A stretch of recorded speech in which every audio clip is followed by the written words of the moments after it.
On News Prime, President Tinubu pledges rescue of abducted students, mourns beheaded Oyo teacher.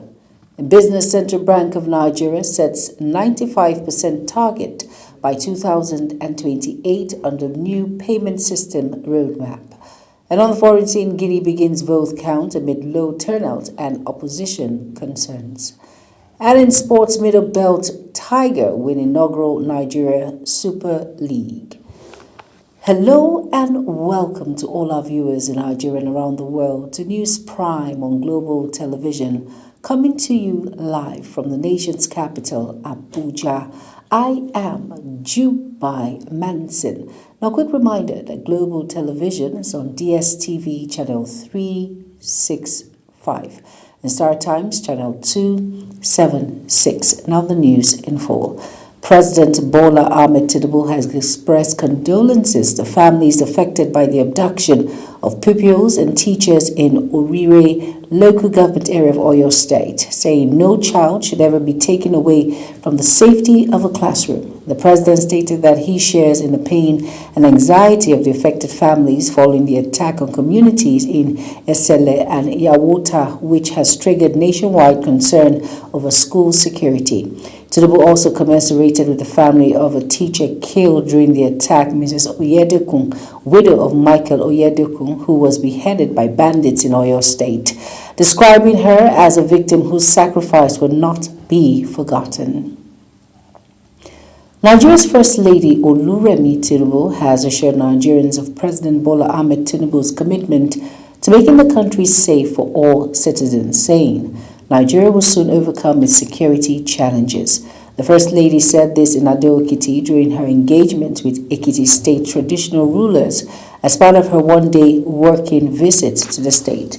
She described the cases of kidnappings, banditry, and killings in parts of the country as disheartening, said a lot of efforts were ongoing to further secure the countries and stamp out criminality, but these efforts could not be divulged publicly.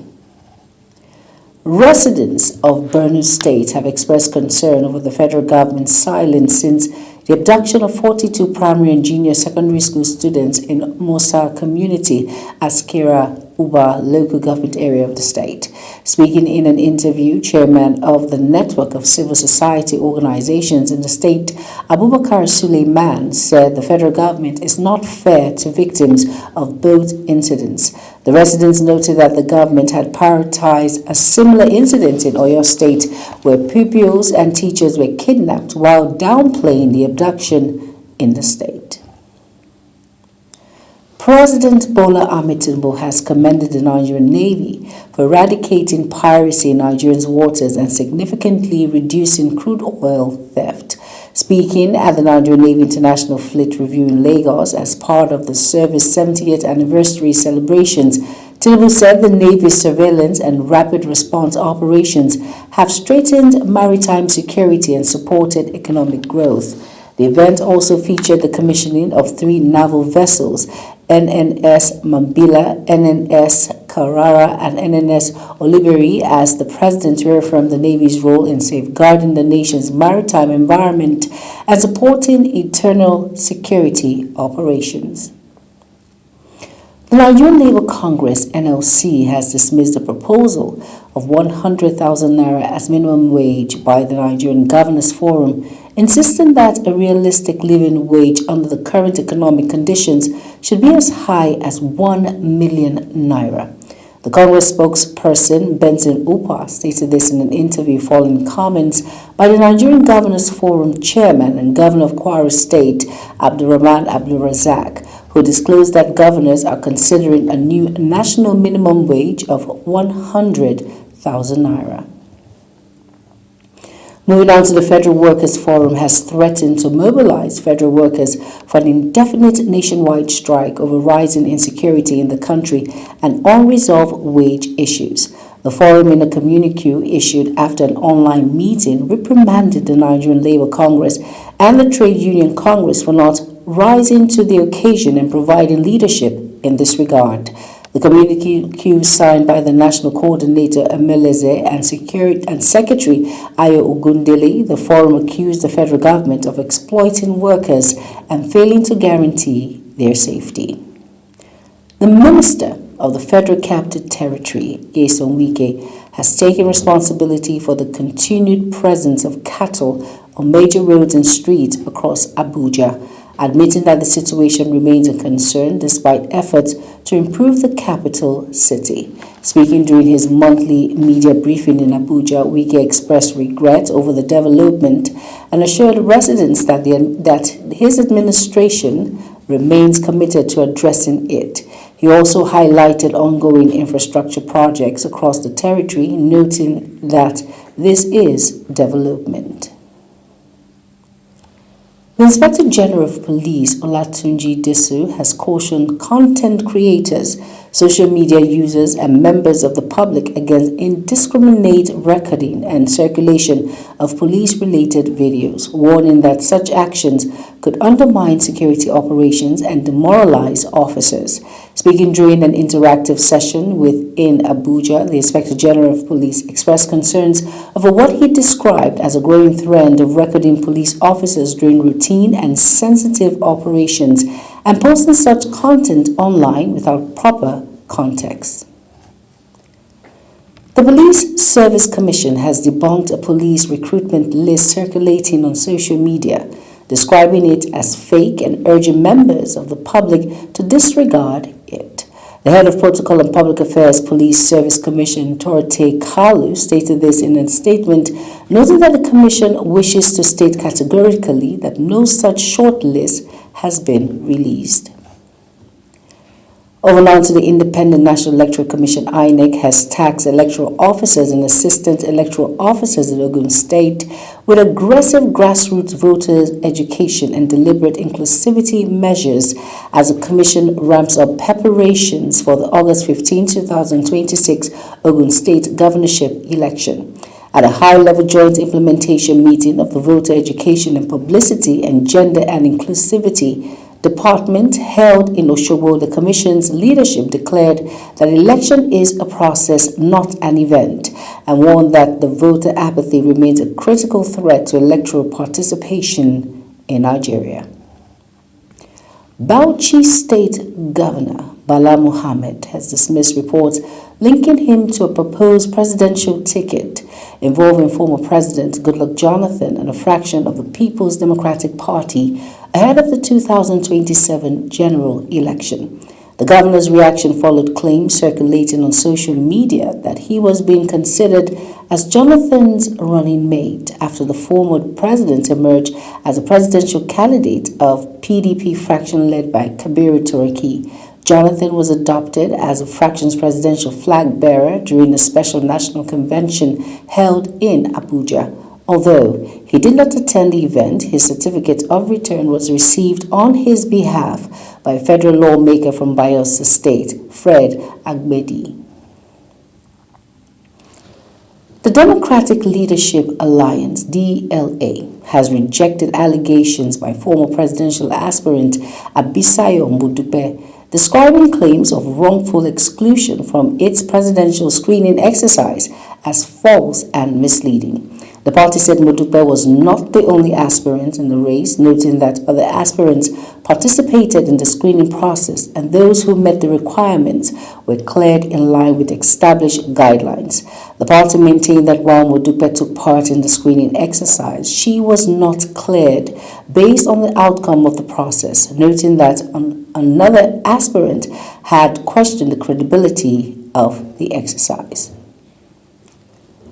The Nigerian Democratic Congress has distanced itself from various results of its recently concluded nationwide primaries circulating on social media, insisting that only the party's National Executive Council is authorized to announce the outcome of the exercise. In a statement issued in Abuja, the party National Publicity Secretary, OSA Director announced that NEC meeting had been summoned in Abuja to deliberate on the primaries and other matters arising from the exercise next week. The party was warned that the results being shared in the media should be disregarded, stressing that the official outcome of the primaries conducted across the country on May 28th and 29th remains under the custody of the NEC. The Labour Party has dismissed allegations of fraud and political sabotage labelled against it by a disqualified presidential aspirant, Peter Agada, who is demanding a refund of 150 million naira paid to the party for his 2027 presidential nomination bid. The petition, jointly signed by the council presidents Temilade Greg and Secretary Blessing Elagwe, alleged that the party obtained 150 million naira from Agada, comprising 50 million naira for expression of interest and nomination forms, and another 100 million naira in contributions towards the party's national convention and related activities. Agada's demand was conveyed through a petition issued in Abuja by his presidential campaign council, following his exclusion from the party's presidential primary conducted on May 30th. You are watching the live broadcast of News Prime. News Prime continues after this weather forecast, plus business, foreign and sports stories on the other side of this break. Please stay with us. Glad you could join us. After the widespread downpour that affected many parts of the country, temperatures are expected to stay on the cool side, especially across areas that experience prolonged rainfall. Looking ahead to Tuesday, we're expecting a relatively calm start to the day, as much of the atmospheric energy that fueled the recent storm has been exhausted, which should limit weather activities during the morning hours. That said, there's still a chance of isolated thunderstorms over parts of Borno, Adamawa, and Taraba State. These areas typically serve as the gateway for many of the storm systems that move into the country. So a few thunderstorms cannot be ruled out. As we head into the afternoon and evening hours, the atmosphere is expected to regain some of its energy, allowing rain chances to increase once again across many parts of the country. However, residents of Sokoto, Zamfara, Kebbi, Kwara, parts of Niger and Oyo State can expect mainly partly cloudy skies with occasional sunny spells and little to no chance of significant rain. And that's your weather for Tuesday. Be weather ready and stay safe. I am Akami Samarda.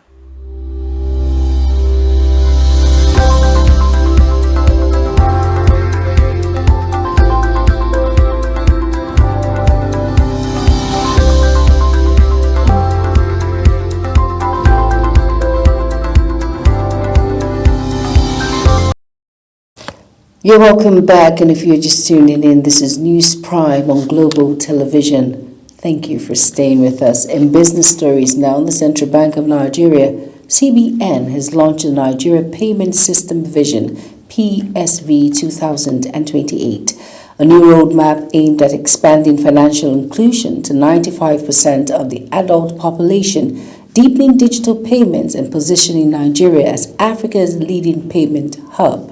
Speaking at the launch of the initiative in Abuja, CBN Governor Olayemi Cardoso described PSV 2028 as a strategic blueprint designed to transform how Nigerians transact, save, invest, and participate in the digital economy over the next 3 years.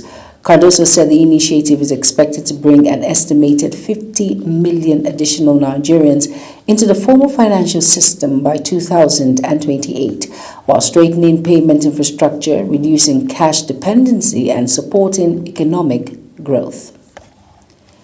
In another development, the Central Bank of Nigeria, CBN, has absorbed 1.945 trillion naira from the financial system through its May 29, 2026 open market operations auction as it moved to sterilize excess liquidity ahead of an expected 3.35 trillion naira inflow from maturing OMO and Treasury bill securities. The latest open market operations auction results show that investors submitted bids worth 1.952 trillion naira against a combined offer size of 400 billion naira, underscoring strong demand for short-term government securities. The auction comes just 1 week after the Apex Bank conducted a much larger open market operation sale on May 21st, where it allotted 3.47 trillion naira against subscriptions of 3.48 trillion naira, bringing total open market operations liquidity mop-ups within 8 days to 5.42 trillion naira. The Central Bank of Nigeria says bad loans in the banking sector rose to 8.03% in January 2026, exceeding the regulatory benchmark of 5% following the withdrawal of regulatory forbearance on certain credit exposures. The Apex Bank's January 2026 economic report shows that the industry's non-performing loans ratio increased from 7.51% in December 2025, reflecting a further decline in asset quality across the banking sector. Now, the Apex Bank attributed the rise to reclassification of loans after ending forbearance measures, though it maintained that the banking industry remains resilient despite the increase in impaired loans. On the foreign scene now, Guinea has begun counting votes from its legislative and municipal elections as a key step in the country's transition to civilian rule following the 2021 military coup.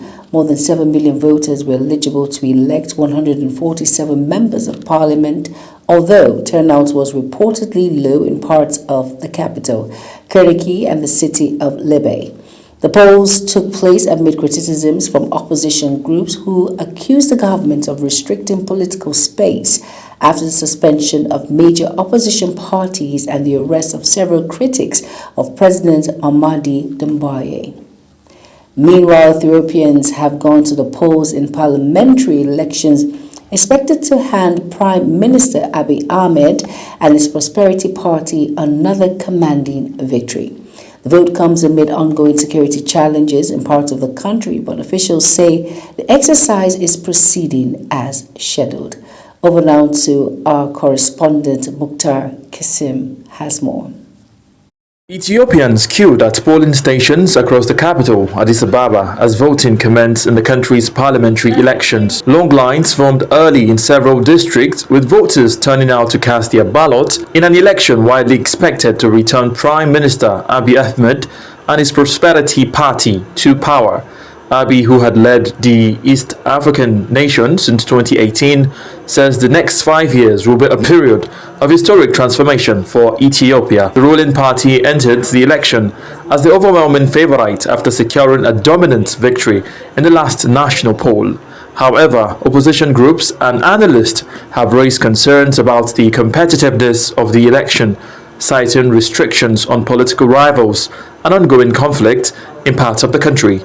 Voting is not taking place in the northern Tigray region, where tensions persist years after a devastating civil war. Security concerns also remain in the Oromia and Amhara region, where armed insurgencies continue despite government efforts to restore stability. Despite the challenges, Ethiopia's economy remains one of Africa's fastest growing, driven by infrastructure development and rising export. Observers from the African Union and the regional bloc, IGAD, are monitoring the vote, with official results expected on June 11th.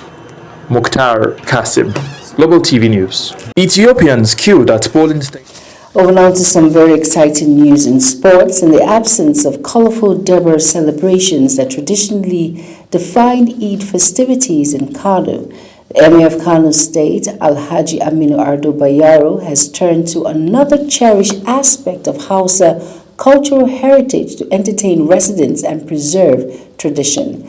As part of this year's Eid el-Kabir celebrations, the Emir hosted a traditional Dambe competition at his palace, attracting participants and spectators from across the state. Global TV correspondent Idris Jibril tells us more.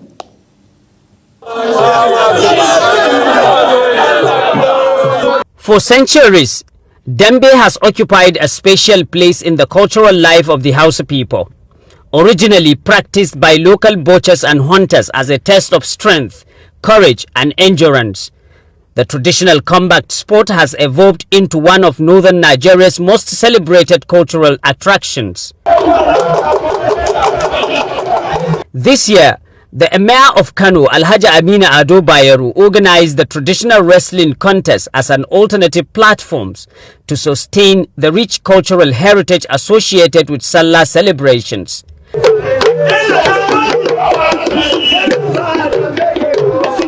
Hundreds of spectators stormed the Emir's palace to witness the thrilling contest as fighters from different communities displayed remarkable skill, strength, and determination.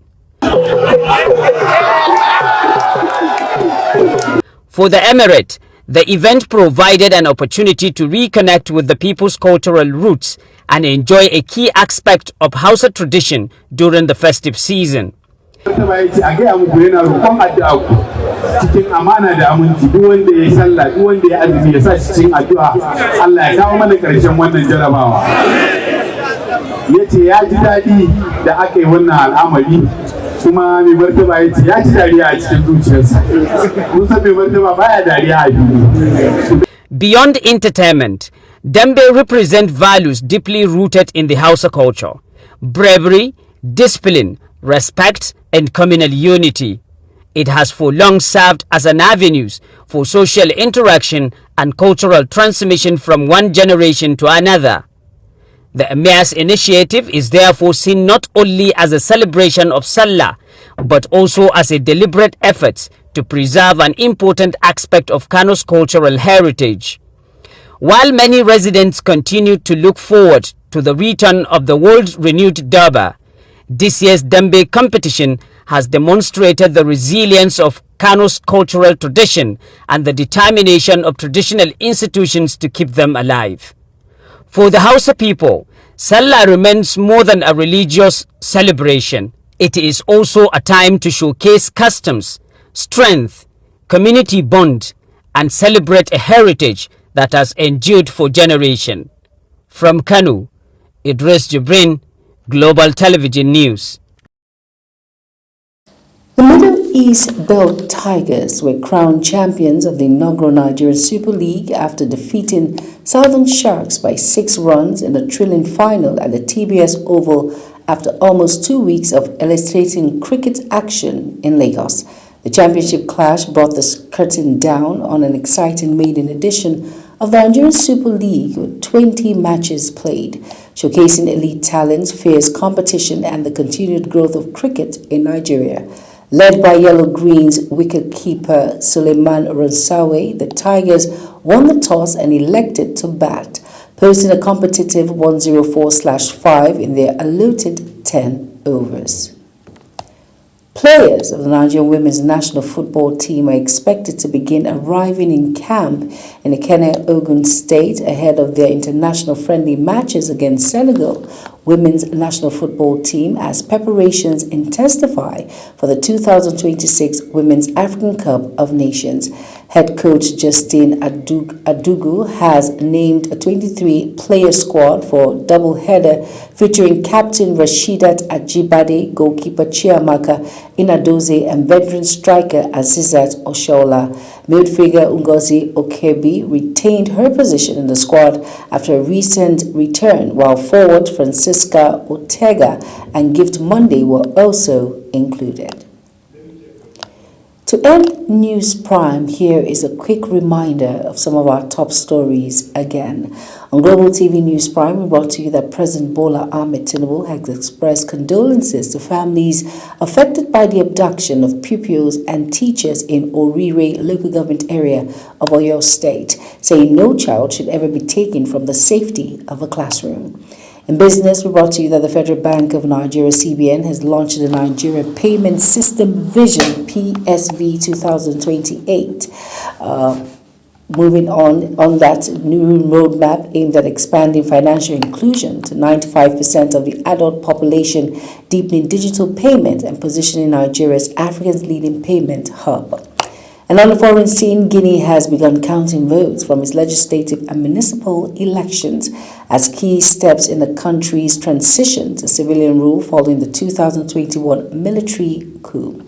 And finally, in sports, the Middle Belt Tigers were crowned champions of the inaugural Nigerian Super League after defeating Southern Sharks by 6 runs in a thrilling final at the TBS Oval after almost 2 weeks of cricket action in Lagos.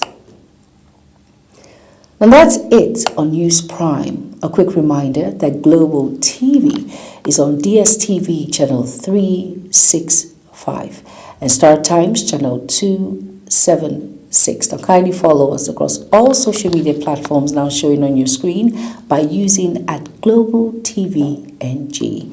I am Jumai Manson. Thank you for watching.